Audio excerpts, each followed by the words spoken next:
de naturaleza infecciosa, ¿no? Las lesiones periapicales en realidad son bastante limitadas, o están limitadas al periápice, pero vamos nosotros a ampliar un poquito y hacer una visión más general, ¿no?, de infecciones del periodonto de fijación. Ustedes saben que el periodonto de fijación está constituido por cemento, ligamento y hueso alveolar, ¿ya? Entonces, las enfermedades que afectan al periodonto de fijación de naturaleza infecciosa generalmente comprenden un grupo también bastante grande de enfermedades llamadas en general periodontitis. Las periodontitis son procesos inflamatorios de naturaleza fundamentalmente infecciosa y que afectan, pues, ¿no? Normalmente en realidad normalmente es infecciosa, ¿no? Normalmente, la mayoría. Pero no todas son de naturaleza infecciosa, o sea, no todos tienen la etiología infecciosa, ¿no? Pero generalmente las que tienen mayor importancia clínica son las de naturaleza infecciosa. Entonces, en general, a las infecciones del periodonto de fijación se denomina en general periodontitis, ¿no? Haciendo el hincapié de que estas periodontitis, no solamente afectan al ligamento periodontal, sino también afectan a el cemento y a hueso. Bueno, es importante, dentro de la etiología o la etiopatogenia de estas enfermedades infecciosas, señalar, ¿no?, de que las enfermedades infecciosas en el periodonto están asociados a la formación de esta biopelícula dental, ¿no? Es decir, lo que se denomina la placa dental o biofilm, ¿no?, que ustedes seguramente en microbiología ya más o menos saben, ¿no?, de qué se trata. Fundamentalmente en esta placa lo que va a existir, pues, microorganismos, ¿no? Microorganismos lógicamente de naturaleza patógena. En boca hay microorganismos saprofíticos y microorganismos que pueden convertirse, ¿no es cierto?, de saprofíticos en patogénicos, ¿no? O microorganismos que pueden ingresar a boca, ¿no?, y ser estrictamente patogénicos. Entonces, cuando nosotros hablamos de la naturaleza infecciosa está basada, está fundamentada en la presencia de esta placa bacteriana, ¿no?, de esta biopelícula. En la formación de esta biopelícula, lógicamente, hay una gran cantidad de mecanismos de formación que ahora vamos a mencionar así en forma rápida, pero es importante mencionarlo de que en boca normalmente la placa bacteriana está presente en toda la boca, inclusive las bocas sanas presentan microorganismos, ya ustedes saben, ¿no?, microorganismos de naturaleza saprofítica, ¿no?, que tienen una conversión patogénica, lógicamente, dependiendo no solamente de la característica del microorganismo, sino dependiendo de ciertos cambios a nivel del medio bucal o ciertos cambios en el sistema valga la redundancia, en el sistema general del paciente, porque hay condiciones sistémicas que hacen de que estos microorganismos de no patogénicos pueden convertirse en patogénicos. Y es importante mencionarlo de que los microorganismos, muchos de ellos, microorganismos patogénicos, se encuentran también en bocas sanas, no solamente en bocas enfermas. Por ejemplo, una de las enfermedades infecciosas, por ejemplo, bastante comunes es el que afecta al ligamento periodontal, por ejemplo, es la infección por actinomices israelí, o la infección periapical, la osteomielitis por los Staphylococcus aureus, por ejemplo.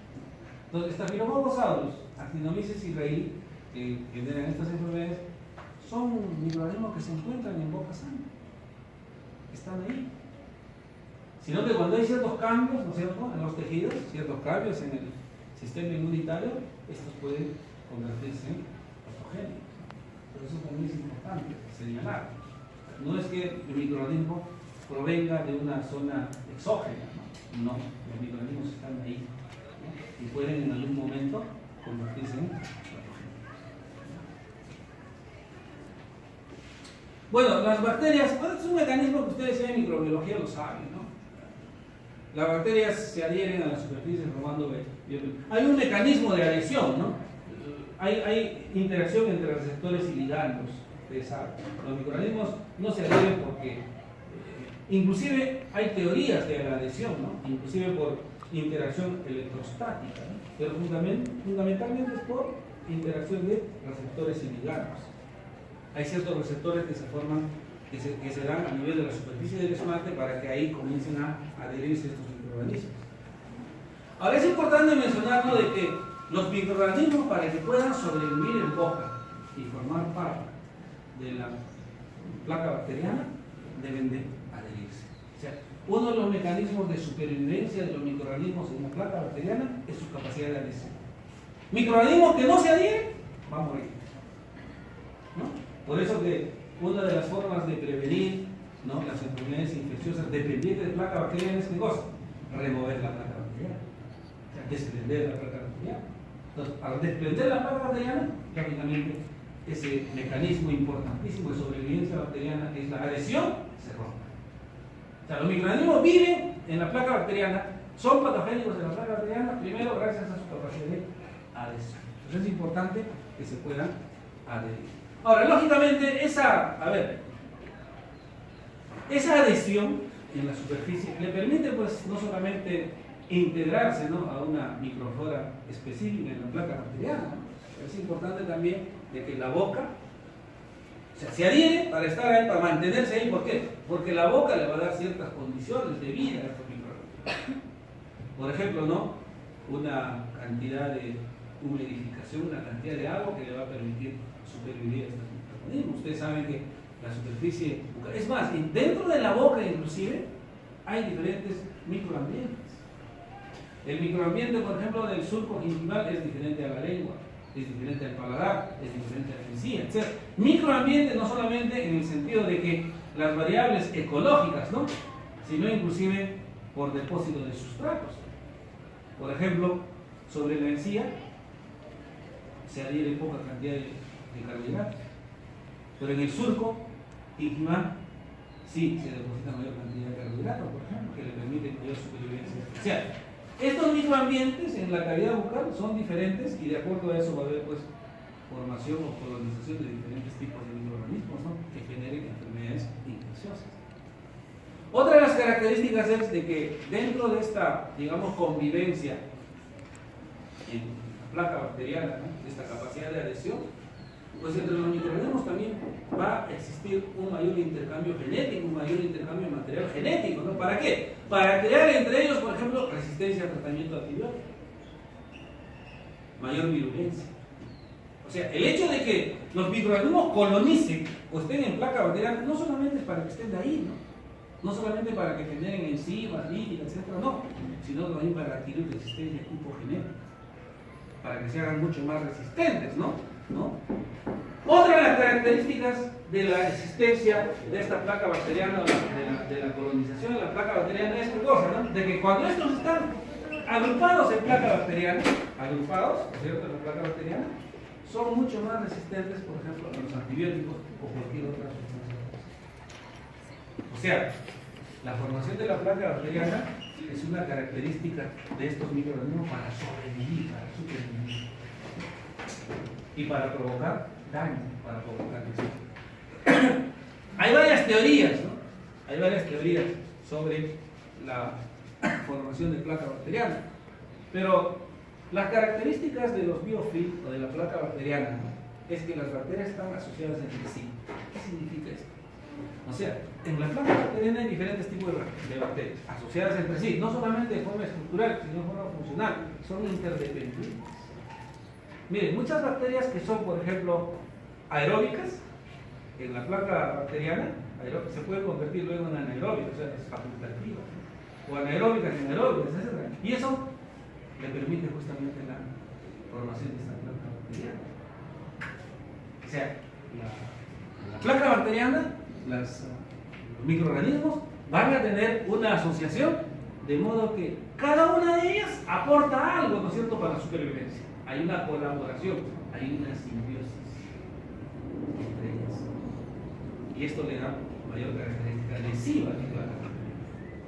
Hay una cooperación metabólica entre ellas. Se intercambian nutrientes. De repente, microorganismos que están más en el fondo de la placa bacteriana, por difusión reciben de otras, ¿no es cierto?, los nutrientes. Eso le permite la placa bacteriana. Que estuviesen en forma aislada, de repente no lo van a poder realizar, porque recuerden ustedes, el aislamiento es una característica fundamental para que este microorganismo muera. ¿Por qué? Porque la primera característica de supervivencia es ¿qué cosa? La capacidad de adherirse, estén adheridas, estén unidas, estén juntas. Ahora es importante mencionarnos de que en la placa bacteriana hay microambientes, ¿no?, totalmente diferentes. Totalmente diferentes. En la misma placa bacteriana, ¿no? En la misma placa bacteriana, aparte de que hay microambientes en la misma cavidad bucal, la placa bacteriana también constituye diferentes microambientes. Radicalmente opuestos. Por eso les decía, ¿no? Puede haber una capa de bacterias anaeróbicas, ¿no? La otra aeróbica, la superficial aeróbica, pero las profundas anaeróbicas. ¿O qué pasa si, por ejemplo, se raspa o se desprende la capa aeróbica, ¿no? Y quedan las anaeróbicas? Estas, como son facultativas, se convierten en aeróbicas, ¿no? Entonces, esto es una característica importante. Esto permite nichos adecuados para todas las especies. O sea, nicho, ¿qué cosa es esto? Es un lugar donde se desarrolle, donde se mantenga, donde se reproduzca, ¿no? Donde se pueda realizar una mayor capacidad lesiva, ¿no es cierto? Donde colonice y luego se convierte en patogénica. Es importante también mencionarnos este término que seguramente en microbiología ustedes les han ya explicado, el quorum sensing, que hay una regulación de genes específicos, es decir, cuando se forma la placa bacteriana, los genes específicos se activan y se regulan. Los genes específicos significa de cosa, ¿no? Que cada bacteria, cada microorganismo tiene genes específicos que le dan propias características a ellas. Capacidad de virulencia, capacidad de resistencia, capacidad de multiplicación, capacidad de todo. Entonces, estas se activan mediante este proceso de quorum sensing cuando están en placa bacteriana, cuando están unidas. Entonces, esas características hacen, pues, ¿no? ¿De qué? De que los microorganismos que están en la placa bacteriana tengan esa capacidad de provocar, de desencadenar, ¿no? De desencadenar el periodontitis, ¿no? Que en general así se llama. Bueno, esto lo saben ustedes no vamos a ahondar en microbiología, ¿no? La biopelícula según el esquema de Cohen-Brandner, ¿no? Recuerden ustedes, miren, ahí están los primeros colonizadores gram negativos, que son los intermediarios, como se llama, y los superficiales, ¿no? Cada uno de ellos están unidos entre sí, ¿ven? Hay receptores específicos que les permitan no solamente unirse a la superficie dental, ¿no?, sino también unirse entre ellos, porque recuerden ustedes, hay una interdependencia. Recuerden ustedes que les he dicho, hay una interdependencia. Quizás estos sean aeróbicos, con otras características, ¿no? Estos intermedios de unión o de anclaje, ¿no? Y estos son los primeros colonizadores, ¿no? De repente son anaeróbicos o son facultativos, etc., ¿no? Pero entre ellos hay una interdependencia. No solamente interdependencia, ¿para qué? Para la nutrición, para la supervivencia, no solamente, sino también para la virulencia, para el quorum sensing, para que estas células o que estos microorganismos sean mucho más lesivos, por ejemplo. Esto va a depender según este esquema. Hay otro esquema, me parece. Este es el complejo según Sokransky, ¿no? Este es otro esquema. Igual, ¿no? Pero importantísimo de que siempre hay grupos, ¿no es cierto?, celulares, pero que estos grupos celulares, si bien es cierto, entre ellos existe una mayor especificidad de convivencia, pero también hay entre grupos, ¿no?, se generan interrelaciones para poder sobrevivir, no solamente para sobrevivir, sino para poder desencadenar daño, para poder desencadenar lesión. Entonces, los microorganismos solos, aislados, tienen que, por eso recuerden ustedes, ¿no?, seguramente en microbiología les han dicho, ¿no?, un microorganismo para que produzca enfermedad, primero tiene que colonizar. ¿Qué cosa es colonizar, no? Llega a un sitio, adherirse y comenzar a multiplicarse, porque uno solo no va a poder hacer. Exacto. Tiene que colonizar. Y una vez que hay una gran cantidad, sí, ya estas pueden tener capacidad lesiva, ¿no?, y comenzar a destruir, a lesionar, a dañar, y así desencadenar una. Ahora, en la periodontitis, como en cualquier otra enfermedad periodontal, ¿no es cierto?, o infecciosa, la presencia del agente de la bacteria es una condición necesaria. Estamos hablando de infecciones periodontales. Si no hay microorganismos, no va a haber infección. Es una condición necesaria. ¿No es cierto? Es una condición necesaria. Necesariamente tiene que haber una bacteria. Si no hay bacteria, no va a haber infección. Ahora es importante mencionar también, ¿no?, de que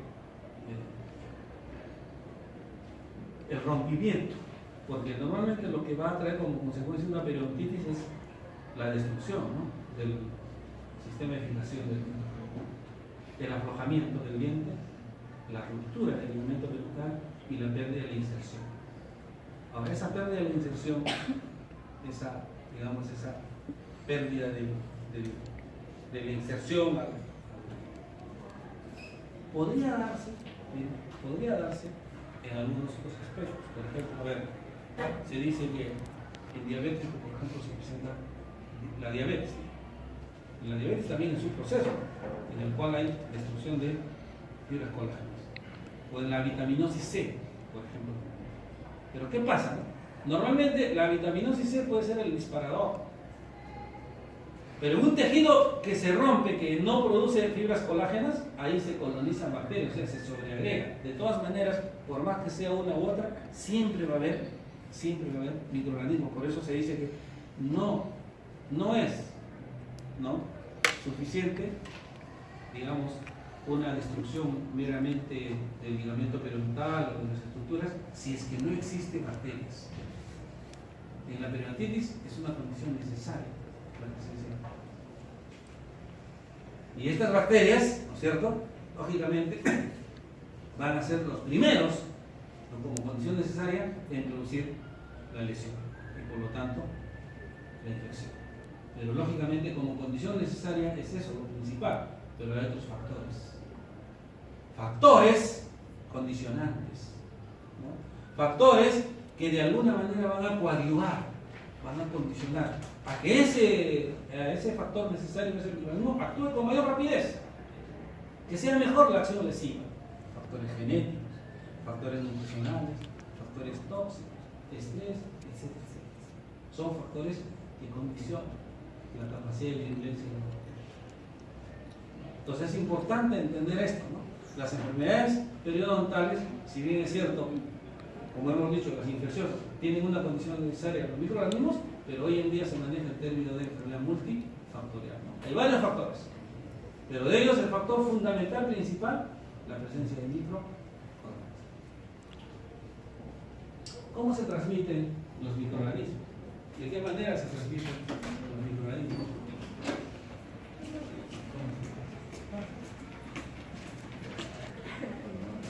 ¿Cómo se transmiten los microorganismos? Bien, ¿cómo llegan a la cavidad bucal? Lógicamente, la misma cavidad bucal de una persona, la misma cavidad bucal de una persona, hay nichos, les había mencionado, ¿sí o no? Hay nichos, ¿sí? Hay microambientes. El surco tiene una cantidad de bacterias, un tipo de bacterias, ¿no? La lengua, de igual manera, ¿no? Entonces, lógicamente, de la lengua puede pasar al surco gingival, de la lengua puede pasar a etc., ¿no? Porque en cada lugar hay una microflora característica. Entonces, una de las características es de que, como en la boca hay microorganismos, pero no en toda la superficie bucal existe el mismo tipo de bacterias. Entonces, puede haber una transmisión, puede irse de acá para allá y convertirse en patogénico. Ahora, claro, puede también transmitirse de la boca de una persona a la boca de otra persona. ¿Y de qué manera se puede transmitir de la boca de una persona a la boca de otra persona? Pues, transmisión directa, ¿no es cierto? O por fómites, ¿no? La transmisión directa, a través de la saliva, a través del contacto directo, ¿no es cierto? O por fómites, por cualquier, ¿no?, utensilio, instrumento, etcétera, etcétera, que puede entrar en contacto con la saliva y esta puede ser utilizada por la otra persona e introducirla a su cavidad bucal. Hay otro tipo de transmisión, la llamada transmisión vertical de padres a hijos. La transmisión vertical de padres a hijos. Padres a hijos. ¿Y de qué manera los padres e hijos? De diferentes formas. Se llama transmisión vertical en epidemiología. ¿Por qué? Porque es transmitida de padres a hijos, ¿no? Aquellos padres que les gusta dar besitos. Y fundamentalmente, miren, el Agaricotobacter actinomycetencomitas y porfiromonas gingivales, fundamentales en la generación de las gingivitis y las periodontitis. No se olviden de estas dos bacterias. Porfiromona y Agaricotobacter actinomycetencomitas. Bacterias que vamos a encontrar. Eso se encuentran en todas las bocas. En todas las bocas. Y hay otra transmisión horizontal, ¿no? Y esa transmisión horizontal normalmente se da entre parejas, ¿no? Entre parejas. Ahora, aquí nos estamos poniendo entre parejas de diferentes sexos, porque también hay parejas de mismo sexo.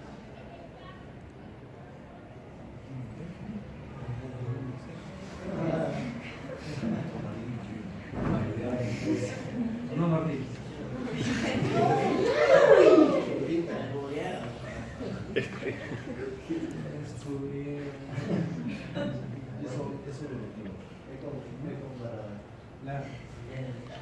Porfiromonas gingivales. Porfiromonas gingivales. Hay que tener bastante cuidado. Bastante. Miren, hay un estudio, seguramente en microbiología, pues, ¿no? Estamos haciendo un poquito de microbiología, ¿no? Microbiología de mediodía, porque ustedes hacen microbiología, pues, hay un estudio, seguramente les han comentado, hay varios estudios, ¿eh? Pero hay un estudio que yo recuerdo de microbiología y siempre que me acuerdo lo comento. Es un estudio, no recuerdo exactamente si es argentino o colombiano, me parece que es argentino, una revista argentina científica. ¿En qué consiste este estudio? Se hizo un estudio sobre de qué manera influía el beso en la generación de enfermedades bucales. Entonces, para esto hicieron un estudio del beso, determinaron que había varios tipos de besos. Dicen que hay un beso, por ejemplo, el beso que se da entre amigos, ¿no? El cachetín. Qué bueno. El beso que se da, por ejemplo, entre familiares, ¿no? Padre e hijo, padre y madre, qué sé yo, ¿no? Un tipo de beso. Puede ser pinchito, pero sí una cosita, ¿no? ¿Sí o no? Y el beso que se da entre parejas.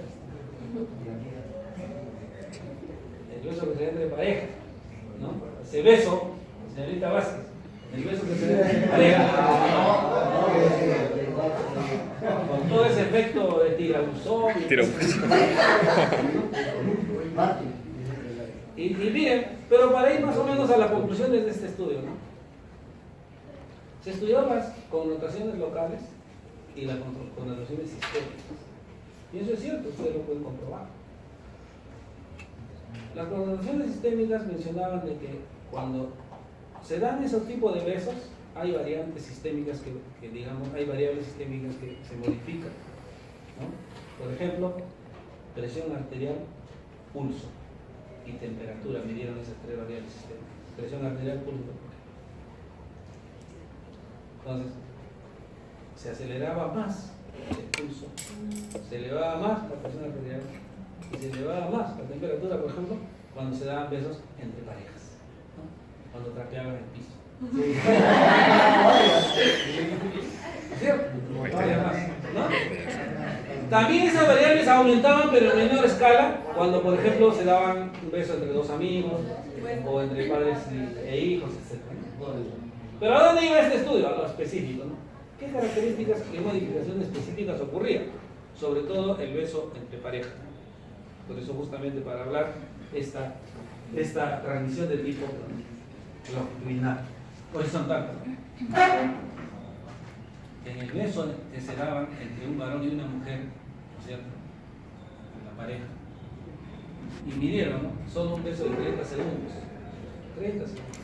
Había una transmisión aproximadamente de más de 5.000 bacterias y más de 200 tipos de bacterias.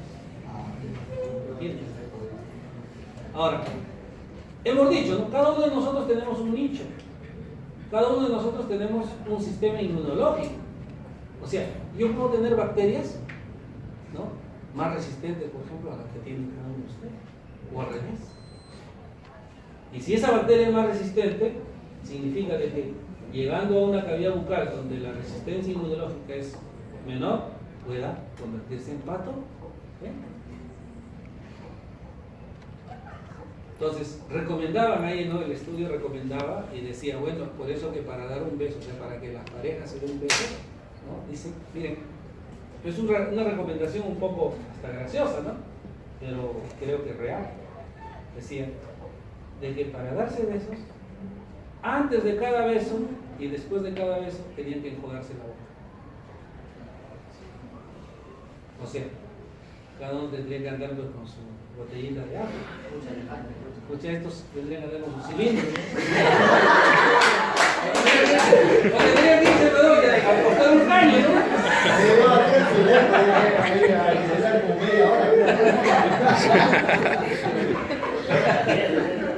No, pero esto es un estudio, ¿no?, que, bueno, tiene esa... Entonces, miren, de esa manera nosotros podemos transmitir esto mismo. Bueno, esto lo dejamos ahí. Muy bien. Periodontitis apical aguda. Es una inflamación aguda. Y como toda inflamación aguda, dolorosa, duele, a nivel periapical, todo el sistema de fijación está lógicamente irritado, ¿no? Es un proceso traumático, o mejor dicho, responde a un proceso traumático o una enfermedad. ¿Recuerdan ustedes cuando yo les digo que las enfermedades periapicales infecciosas, ¿no? Claro, es una condición fundamental, es una condición del microorganismo, pero puede iniciarse por un proceso traumático. Se puede traumatizar, lesionar, y en ese tejido lesionado puede colonizar una bacteria, ¿no?, e infectarse.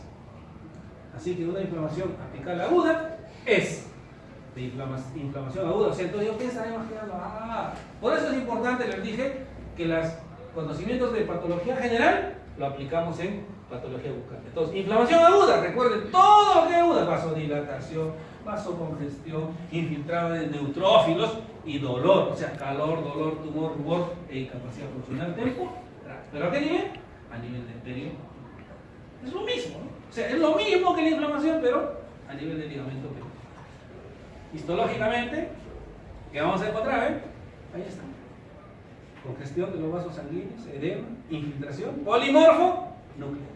Ahora, ¿esto tiende a la colonia? Claro, por supuesto que sí. O sea, en estas infecciones o estas inflamaciones, normalmente el periápice, estamos hablando del periápice, el ligamento periodontal, que tiene una inflamación de tipo aguda, esto puede terminar en una inflamación crónica. Usualmente termina en una inflamación crónica. Ahora, puede ser reparado totalmente o también puede terminar en pus, ustedes saben. O sea, si coloniza aquí una bacteria, puede provocar necrosis olfativa y convertirse en un absceso periapical. Entonces, las inflamaciones periapicales agudas duelen, aumentan su tamaño, edema, calor, rubor, tumor, incapacidad funcional y desde el punto de vista histológico, vasocongestión, vasodilatación e infiltrado de neutrófilos polimorfos nucleares. Puede cronificarse o puede convertirse en pus. Esa es la característica de las lesiones periapicales. Y ahí están, miren, normalmente esta es la evolución clínica. Pero miren, normalmente es esto, o sea, una caries termina en esto. Pero también puede ser un proceso estrictamente periodontal, o sea, aquí una bolsa periodontal, placa bacteriana, y puede ingresar por aquí o puede ingresar aquí a la pulpa a través de los conductos accesorios. Es poco común. Lo más común es esto, que todo proceso carioso no tratado a tiempo, con compromiso pulpar, va a generar un absceso periodontal. Esta es la evolución normal que sigue. Lógicamente, recuerden ustedes de que este proceso, que bien es cierto, es un proceso de lesión que no se va a dar en 2, 3 días, 4 días, 5 días, pero es un proceso debido a ¿qué? A un proceso agudo. Porque además en pus, ¿qué cosa hay? Neutrófilos, el proceso de degeneración. Ahora, que este proceso luego se convierta en un proceso crónico es cierto, porque hemos dicho, ¿no? El proceso agudo puede terminar cronificándose también, por supuesto, puede terminar en... ¿Qué cosa es el absceso periapical? Es una colección de pus localizada. ¿Dónde? En el periapis. ¿Qué cosa es? Destrucción de ligamento, destrucción de hueso. Que rodea. ¿Por qué? Por invasión bacteriana. O sea, si hay esto, es porque aquí hay bacterias. No hay otra cosa, porque ya hemos dicho, necrosis linfoactiva, necrosis producida por bacterias. Microorganismos. Histología. Y esto ya lo conocen ustedes. Lo que voy a observar en un absceso periapical: pus, líquido, edema, neutrófilos en degeneración, restos necróticos y las bacterias. Entonces, en cualquier lugar donde haya pus vamos a encontrar eso. Pero ¿dónde va a estar localizado este absceso periapical? En el periapis. Y va a depender de qué? De todo este fenómeno. De todo este fenómeno evolutivo. Las bacterias ingresan acá. Las bacterias colonizan esto y producen destrucción de este tejido periódico. Muy bien, desde el punto de vista clínico, ahí está. Y radiológico, ¿no? Miren, el absceso alveolar se hace crónico y una periodontitis apical supurativa. O sea, en realidad aquí ustedes dirán, pero si usted dice que en el absceso agudo hay pus, ¿y por qué el crónico hay pus? No, lo que pasa es que hemos dicho que la agudeza o cronicidad se mide por el tiempo. Por el tiempo. Entonces quiere decir que el hueso no se va a destruir pues en 3 días, 4 días. El hueso se destruye más a mayor tiempo. Entonces, ¿qué vamos a observar? Esto. ¿Qué cosa es esto? Una fístula. Una fístula donde va a drenar, pues, ¿qué cosa? Pus. ¿No es cierto? Y aquí está. Miren.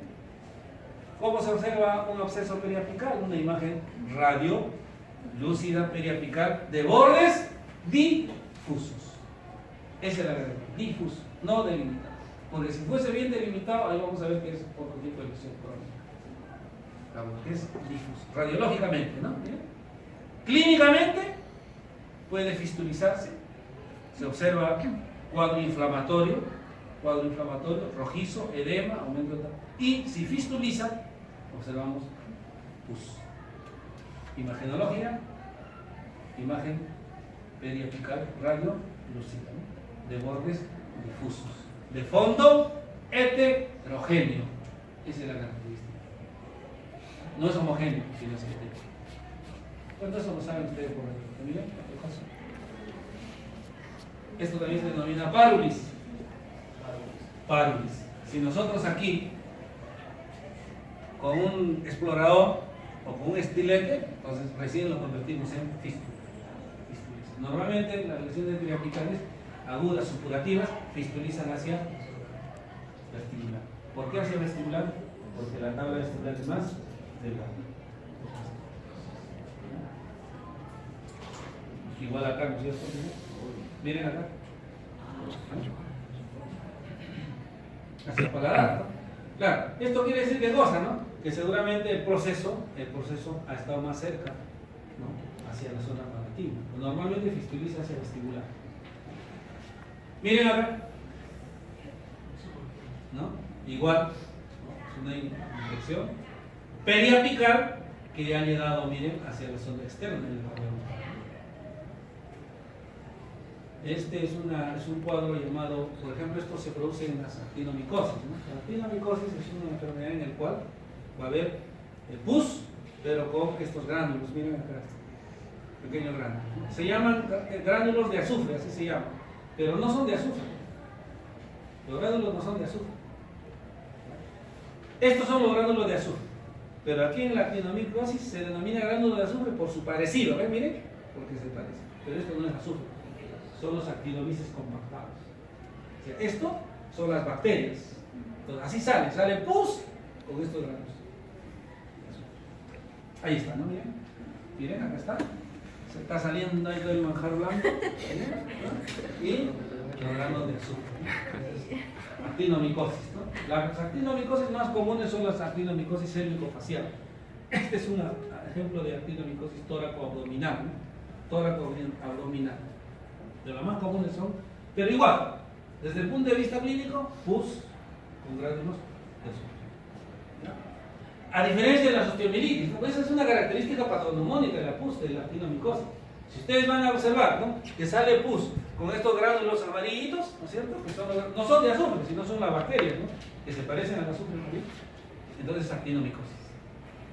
Es la característica peculiar, ¿no? Y ahí está histológicamente, ¿no? Ahí está. Todo esto es la pus, los neutrófilos, ¿no? Neutrófilos, restos, etc. Y aquí está, los gránulos de azufre. ¿Y de qué está formado el gránulo de azufre? No de azufre, sino de qué? De los actinomices, o sea, los actinomices se han unido, se han juntado y han formado el gránulo de azufre. Ese es. Y en cuanto a la periodontitis apical crónica, la periodontitis crónica, ¿no?, mayor tiempo. O sea, la pus puede terminar luego cronificándose. O la periodontitis apical, que es aguda, que ha generado, por decir, una evolución de 3, 4, 5 días, puede terminar también directamente cronificándose. O sea, cualquiera de las dos se va a cronificar. Si ustedes dejan un absceso, miren, normalmente el absceso periapical va a tener lo siguiente, ¿no?, la siguiente evolución. Miren.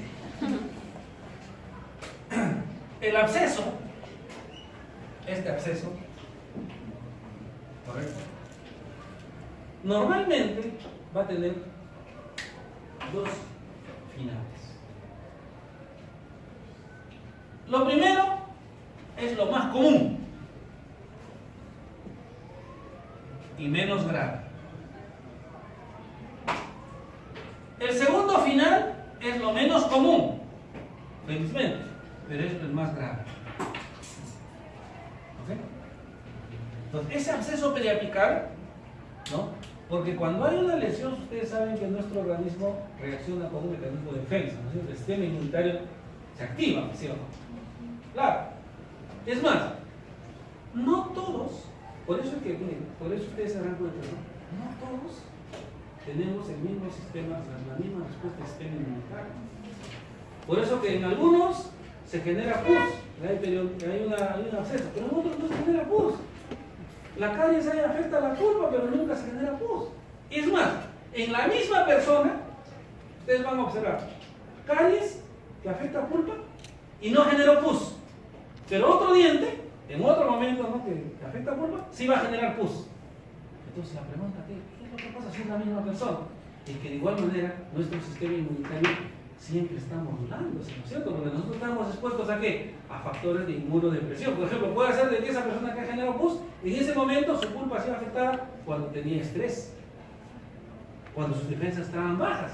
Y como sus defensas estaban bajas, había una mayor lesión, ¿no es cierto? Entonces, esas cosas tenemos que ver. Pero una vez que se forma la pus, normalmente, lo más común es que ocurra esto, que se provoca una transformación, que la periodontitis apical, que era aguda, se convierta en crónica. Ahora vamos a explicar eso, ¿ok? ¿Sí? ¿Ah? ¿No?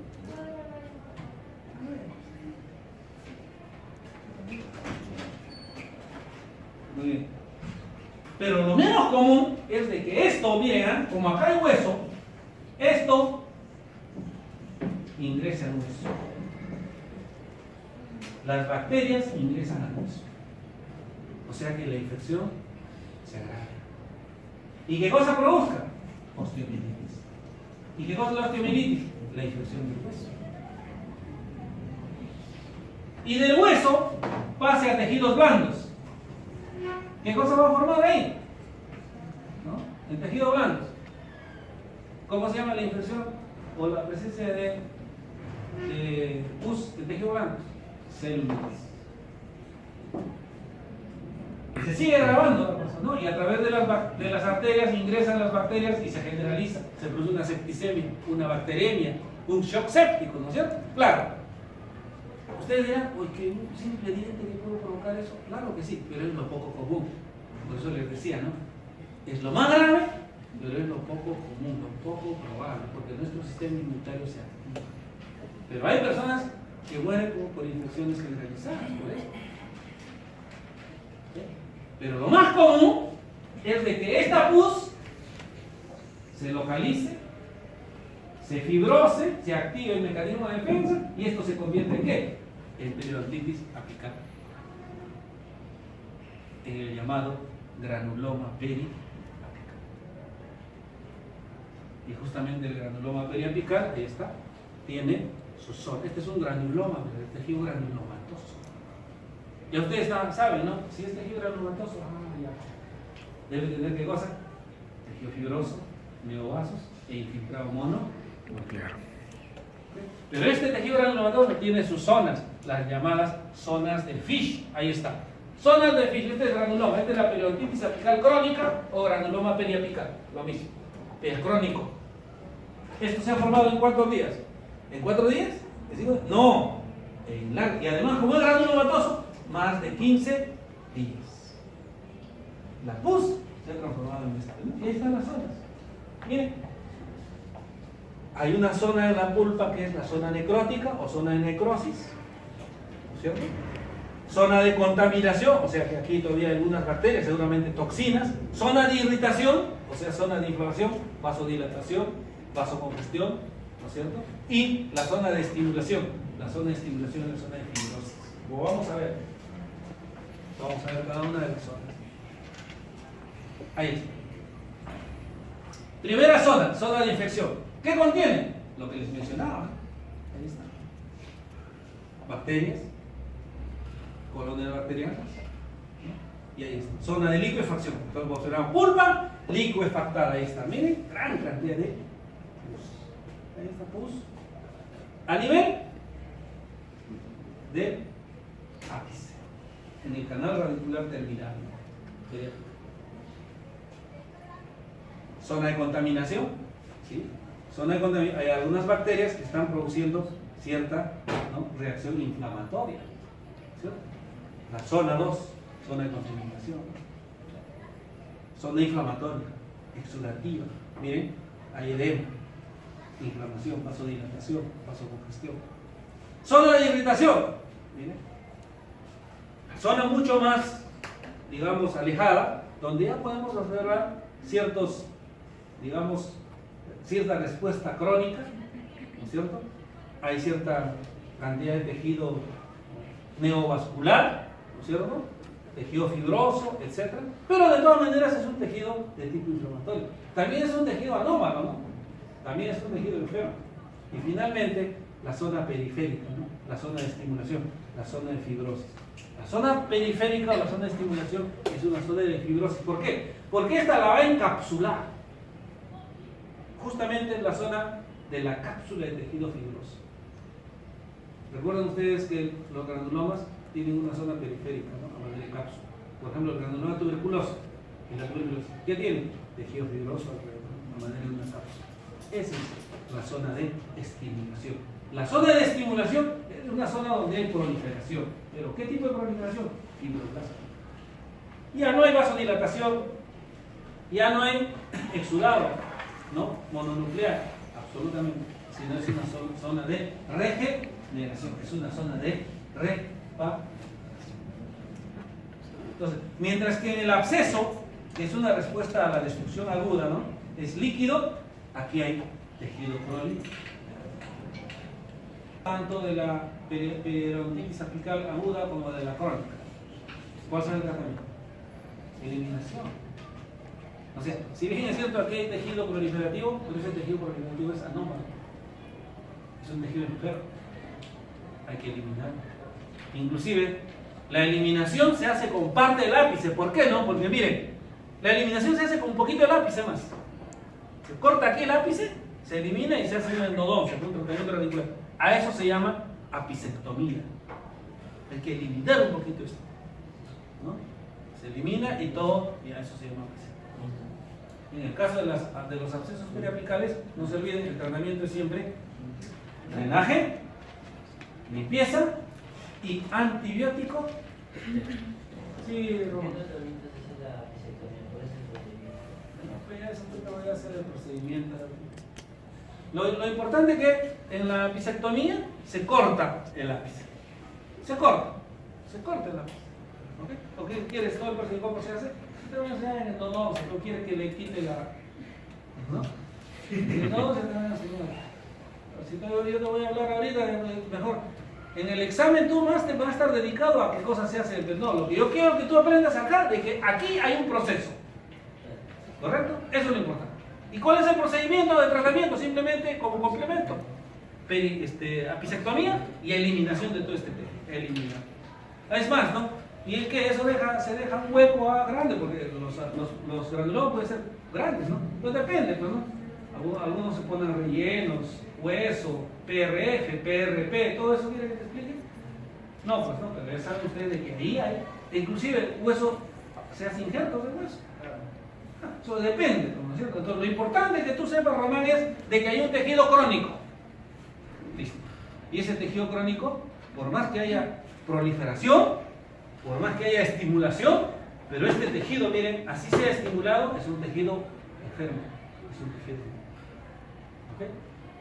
¿Ya?